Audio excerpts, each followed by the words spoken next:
Hello and welcome to Maths with Jacob. This lesson will focus on Tricky Maths Part 14.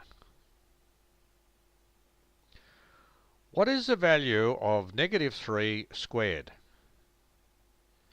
Is it minus 9 or plus 9? We are aware that when we square either a positive or negative real number, we end up with a positive real number. Here are two examples. Negative 4 all squared gives us plus 16. Plus 4 all squared also gives us plus 16.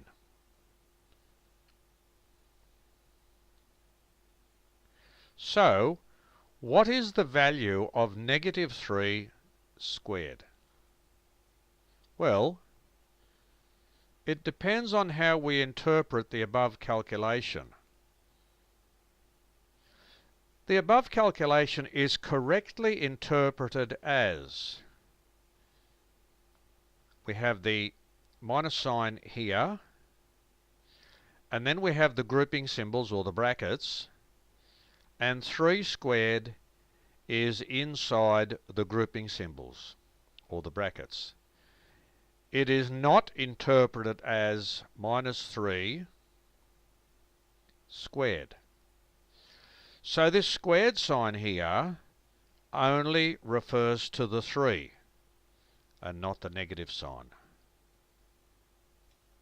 Hence, minus 3 all squared equals minus with brackets, and inside the brackets we have 3 squared.